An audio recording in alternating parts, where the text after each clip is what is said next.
start to give everyone the opportunity to try to get their questions.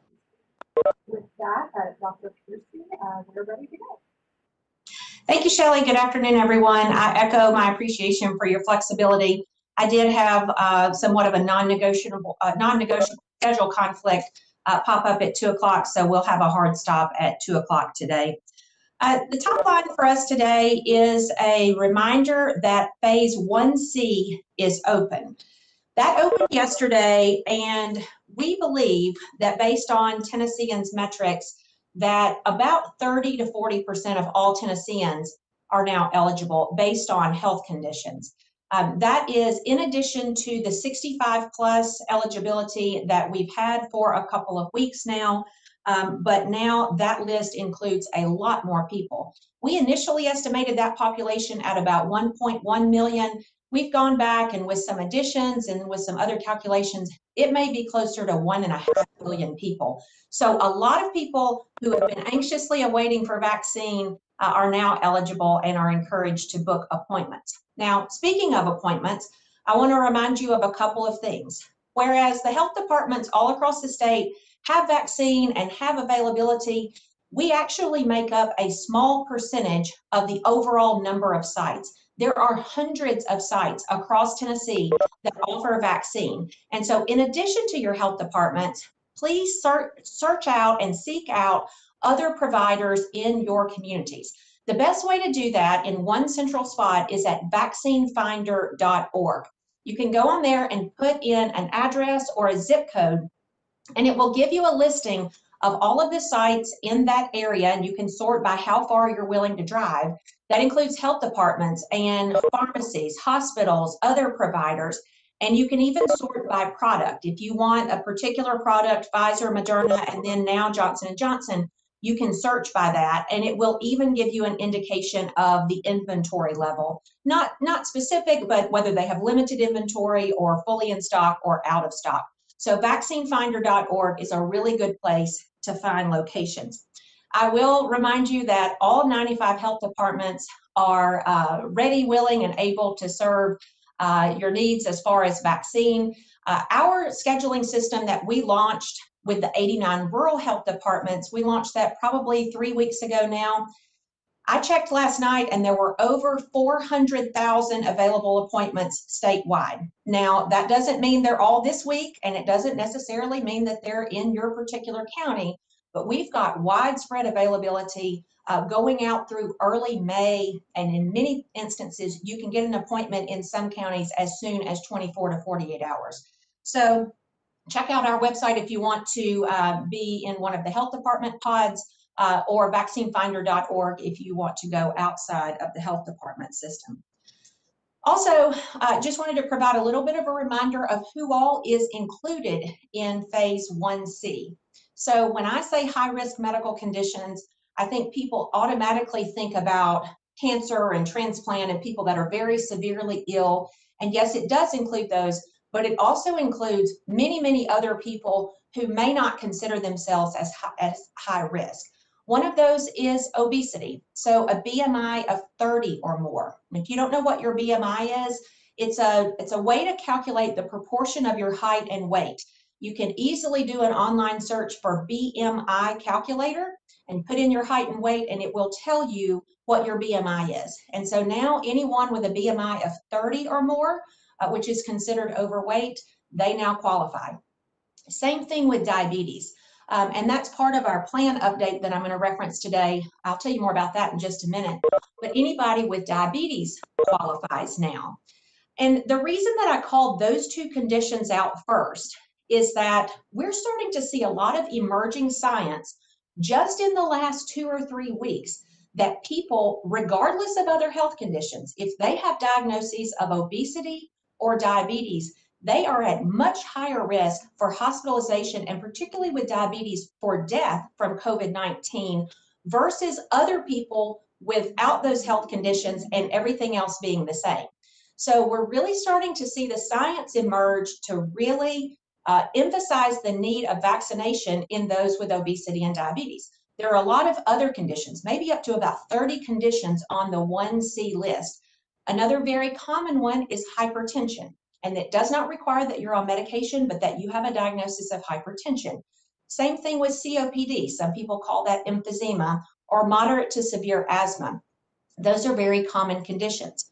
Another common condition that is a happy condition is pregnancy. And for pregnant women who want to be vaccinated, they are included in 1C, as are their household contacts.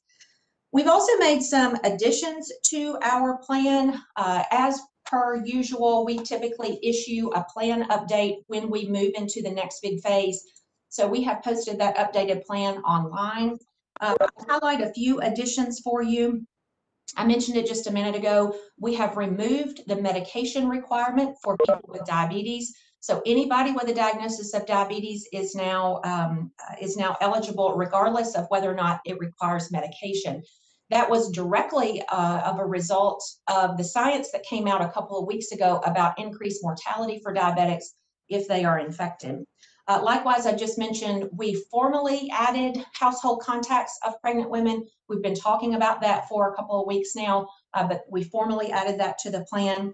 We also added high-risk progressive neuromuscular disorders. That's a long description, but basically includes very severe neuromuscular disorders like ALS, Lou Gehrig's disease, muscular dystrophy, or multiple sclerosis. Those aren't as common as some of the other conditions that I've named, but are important to be on that list. And finally, we've added Down syndrome to that list, understanding that people with Down syndrome may have other comorbidities, but for those who don't, we want them to be included in 1C as well. So that plan update is on our website and should also be reflected in the other digital assets that we have with those changes. So in addition to the plan update, I want to remind you of something that's been in the plan all along, but hasn't been front and center, and so it might not be front and center in your mind. And I've had this conversation with several people over the last few days when particularly like manufacturers or employers say, well, when do you think we're going to get to phase fill in the blank, 2, 3, whatever their phase is? And I'll answer the question about projected timing, but I will always remind them, hey, we're in 1C now, which means if your workforce is in Tennessee, probably 30 or 40% of your workforce qualifies now. And so we've always had a system to where whenever the first time you qualify, even if you qualify in multiple phases, you don't have to wait to a later phase. You can get it sooner. And so many employers, many of those industries that are in the critical infrastructure phasing, I want you to be very cognizant that a large portion of your workforce, and maybe you individually, you don't have to wait until your phase comes up if you qualify sooner. So saying that a different way, or maybe in summary, regardless of employer, regardless of employment status, whether you're employed or not, regardless of living setting, what kind of setting you live in, if you are eligible in 1C, you don't have to wait to that future phase or that further phase. That includes things like workplaces that I've already mentioned, but also college campuses or prisons. There are populations in both of those congregate living settings that will cause them to qualify sooner, and so they are eligible now. So if you haven't been able to get it through your employer because of future phase and you're eligible now, you should go ahead and get signed up for a vaccine. One more comment specifically to TDOC, or Department of Corrections. They are being provided with vaccine beginning last week. They are getting both Johnson & Johnson and Moderna. There is a lot of desire for the one and done, one shot and done.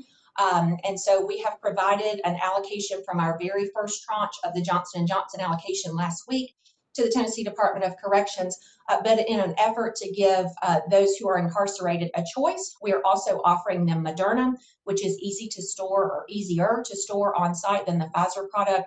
So the TDOC population will have a choice between Moderna and Johnson & Johnson. A couple of more updates, and then happy to take questions. Want to give you an update on our work in Shelby County. Two things. It's going slower than I wanted it to, but we're finding better information than I expected. And so that's encouraging. It's frustrating for everybody to have to postpone things or drag this on any longer than it has to be, but we want to make sure we get every piece of information that is available. And you've heard me say, part of the issue at Shelby County was with efficient record keeping. And so that's what we're dealing with. That's what's taking a little bit longer. But the good news is that in a lot of cases, we are finding the information. It's just not readily available to us. So now that more information continues to come in, our team is still on the ground piecing together this information. And what we're finding so far is pretty encouraging related to the temperature stability of those vaccines. And so I hope to have that work wrapped up pretty soon, but it is going a little bit slower than we initially expected. I will continue to brag on the work of City of Memphis. By all accounts, they are doing a fabulous job at having very efficient and effective events. They have been doing a great job at allocating and making sure that is stored properly and handled properly. And so thanks again for City of Memphis stepping into that gap and really picking up the slack there. And then finally, I wanted to make sure that you are aware of the new CDC guidance that came out yesterday. I understand it might be a little confusing to folks, and so I wanted to give a summary for that. The CDC issued guidance yesterday for actions that can be taken by fully vaccinated people. So let's first define what fully vaccinated means. That is 2 weeks after the last dose in the series. So for Pfizer and Moderna, that's 2 weeks after the second dose. And for Johnson & Johnson, since it's just one shot, is a complete series, then it's 2 weeks after your vaccine for Johnson & Johnson. That means you can be visiting with other fully vaccinated people with no restrictions. No masks are required, no distancing is required if everyone is fully vaccinated. So we're not quite there yet, we're getting there, but in those instances, there are no requirements from the CDC's perspective. Now, the CDC guidance also allows for vaccinated people to visit with unvaccinated people from a single household if they're low risk. And so that kind of makes sense. So if you're vaccinated and you visit with someone who isn't vaccinated, you don't have to take those precautions, provided that person is at low risk, meaning they're not elderly, they don't have a severe medical condition, and CDC new guidance does allow for that.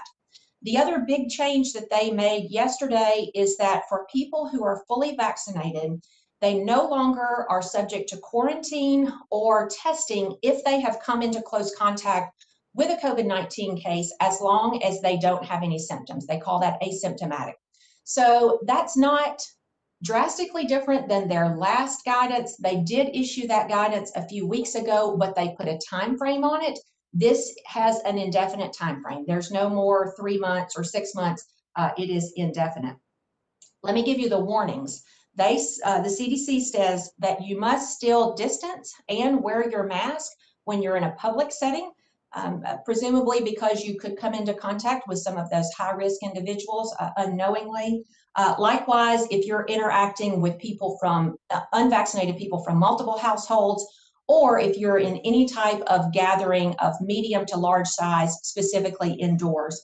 And then finally, you should always wear your mask around somebody who is unvaccinated if they are high risk.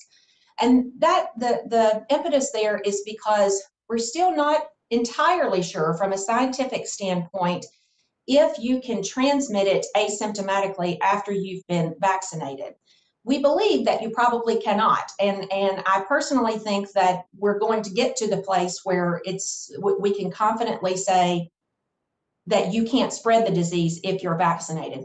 We don't have the scientific confirmation of that yet, so we still want to urge caution when you're around unvaccinated high-risk people that there is still a risk that you could be an asymptomatic carrier and pass that along. Hopefully we'll get that cleared up from a scientific standpoint pretty soon, but I was encouraged by some of the science put out by CDC yesterday regarding fully vaccinated people. So I'll stop there, and Shelly, happy to take questions.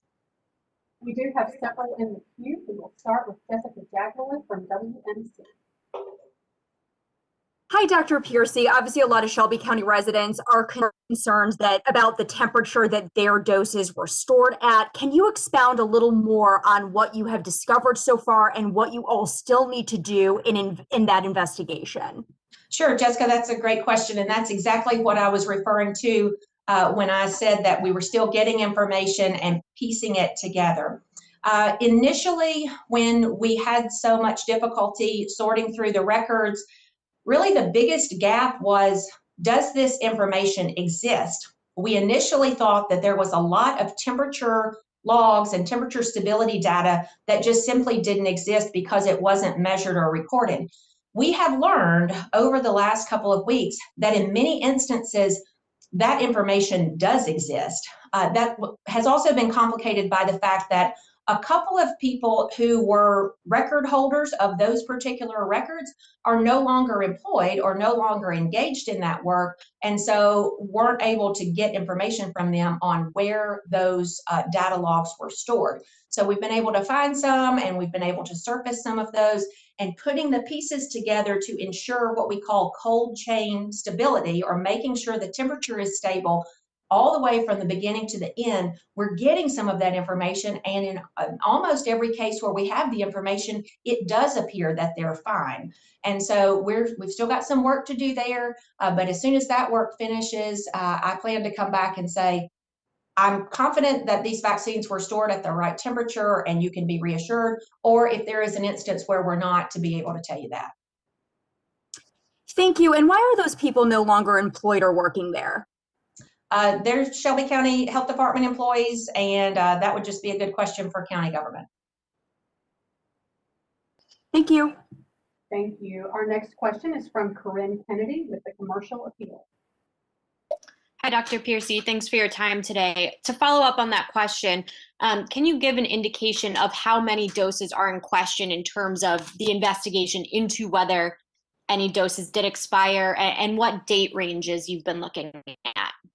So if we're going to make an effort as large and public as we've made, we're going to check everything. So we are going all the way back to the very beginning, that we don't have concerns for every single day in that whole time frame, but we are checking to make sure we can ensure temperature stability for every single date that vaccine has been administered, because we understand that the public has some questions about that, as do we. And so we want to ensure that. And so I'm looking at every dose and every date range in the entire vaccine effort.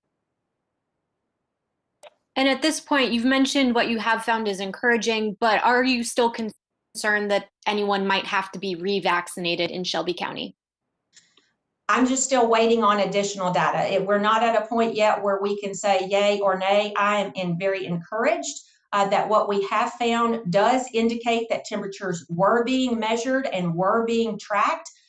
The process for keeping and producing those records has been a little bit less than ideal, but from what we found so far, it looks like that for the data that we have, the vaccines were kept in temperature, which gives us no indication that they weren't fully effective doses.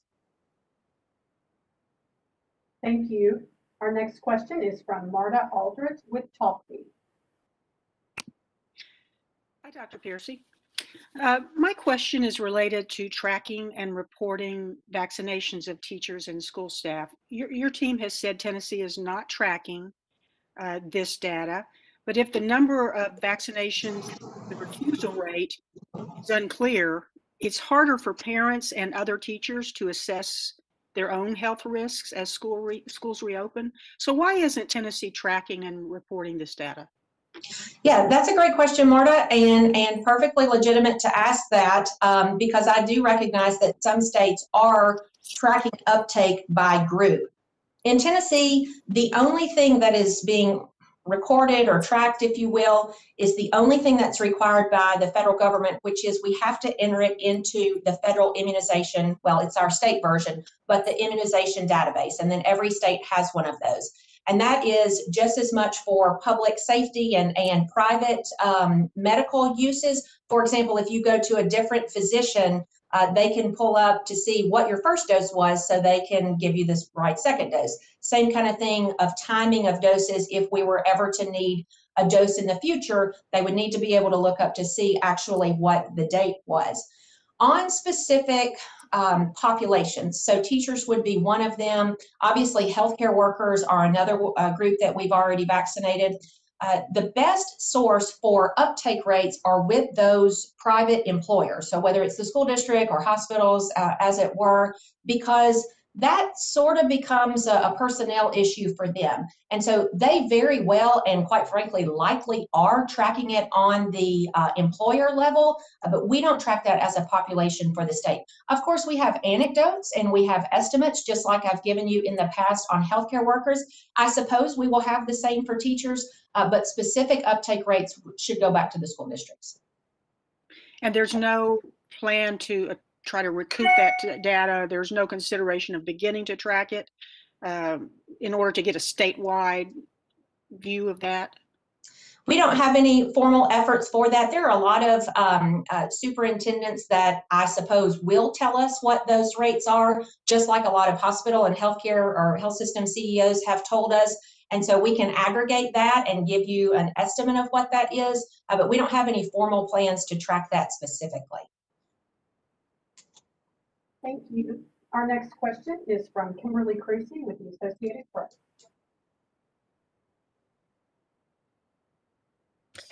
Hi, Dr. Piercy. My question is regarding inmates. There appears to be a conflict between what the Department of Health is saying and the Department of Correction on when the state was planning on vaccinating inmates. In a statement provided by your department today, it said that it was always the state's intention to, as long as someone became eligible, to vaccinate that person regardless of where they lived. The Department of Correction told me on February 23rd that they were not beginning to vaccinate inmates, even though the state had opened it up for 65 and older.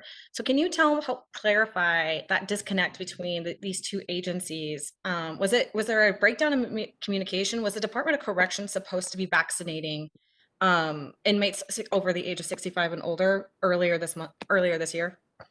So remember, we just went to 65 plus 2 weeks ago, and so it really hasn't been that long since we've been in the 65 plus category. I would refer any operational questions back to either Dr. Williams, the medical director, or Commissioner Parker at TDOC, but there's not been any kind of conflict or miscommunication there. I suppose, and it's just my assumption, you would have to ask them for details, but there's probably not a critical mass of incarcerated individuals 65 plus. Certainly there are some, but from an operational standpoint, it's a very large population that is going to take a lot of coordination to vaccinate all of them. And so their eligible population went from something very small to very large this week. And so now it probably makes a little more operational sense for them to do it, specifically when they knew a couple of weeks ago that we would be moving into 1C. Any specific questions would have to go back to TDOC, but no issues on our end in that regard. Okay, just quickly, so why are we learning today that inmates can be vaccinated? The State Department you guys have been very vocal about the 1C population, but why is it today that we're learning that inmates qualify? I don't know that that's any different than me saying today people at a large manufacturing plant are eligible for 1C. It's really not any change from the entire plan going on. It's not particularly something that we were going to call out, because everybody, regardless of their employment status, their employer, their living situation, is now eligible. So for example, everybody that works at the big Amazon warehouse today, even though they may not be until a future phase, they also are eligible for their 1C population today. Thank you. Our next question is from Tony Sloan at Fox 13. Hey, so you spoke briefly about Memphis and Shelby County. Tell us a little bit about what it's looked like since that transition of power has gone to the city opposed to the county. What's that look like for you guys, and how are you liking it? Sure. So the city of Memphis has done a great job on very short notice of stepping up. to the plate and helping out with those sites. But really a lot of the allocation decisions and day-to-day work is being handled in the same manner in that COVID task force, where they all come around the table. And now City of Memphis is leading that as opposed to the health department. There's a lot of partners at the table, and there's always been a really good collaborative working relationship amongst hospitals and pharmacies and FQHCs, as well as city and county in Memphis, Shelby County. And so that work continues and it's going well. City of Memphis is doing a great job running their sites, and they're doing well over 30,000 vaccines a week just at their sites alone, and have a continued willingness to grow that. So for all accounts, it's going pretty well from our perspective. Thank you. Our next question is from Joshua Cole with WSMV. Hi there. I had I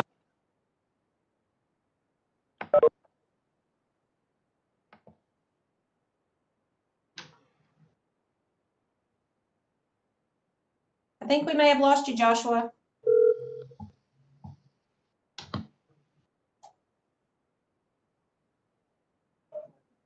Can you hear me now?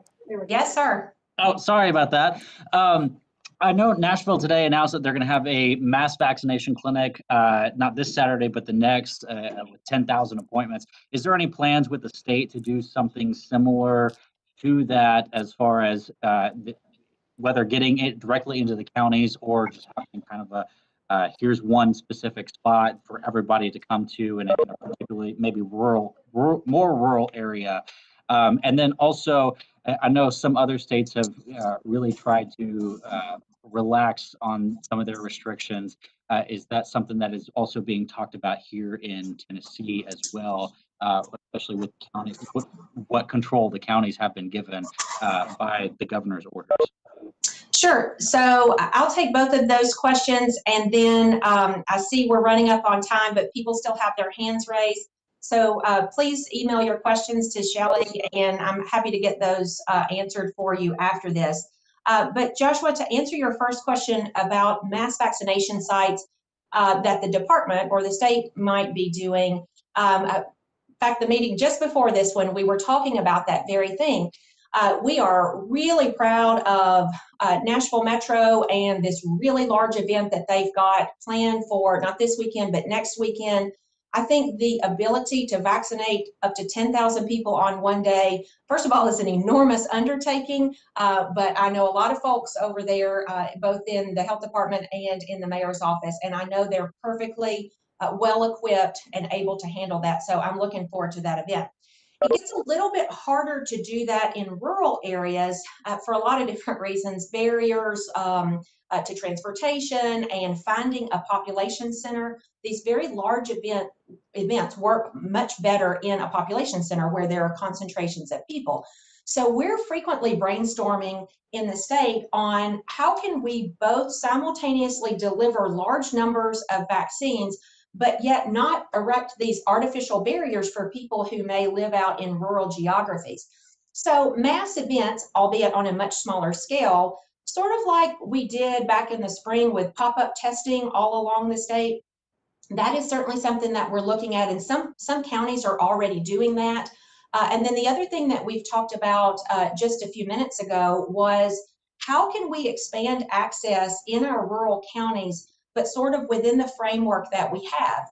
Ideas that we talked about would be early morning hours, evening hours, occasional weekend hours, opening up more lanes, more people, and so that work continues. But I think the ultimate answer is you will see a mix of these mass events and a beefing up of capacity in the more decentralized locations throughout the state.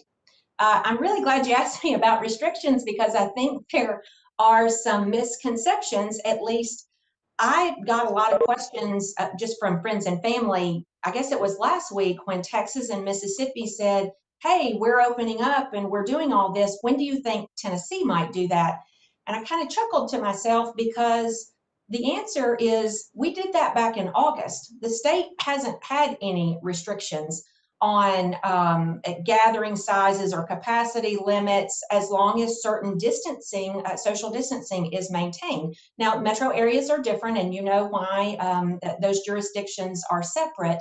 But from a state standpoint, we really haven't had any restrictions for about the last 6 months. And as you know, we never had a mask mandate statewide. And so there is no mask mandate to undo. So from that standpoint, I think it kind of flew under the radar. And there was this perception that Texas and Mississippi were ahead of us when, quite frankly, they followed our lead. So I'll stop there, and happy to answer the rest of your questions by email. Thanks, guys. See you next week. Thanks, everyone. That is our time for today. If you have remaining questions, you can send those to tpamedia@tn.gov,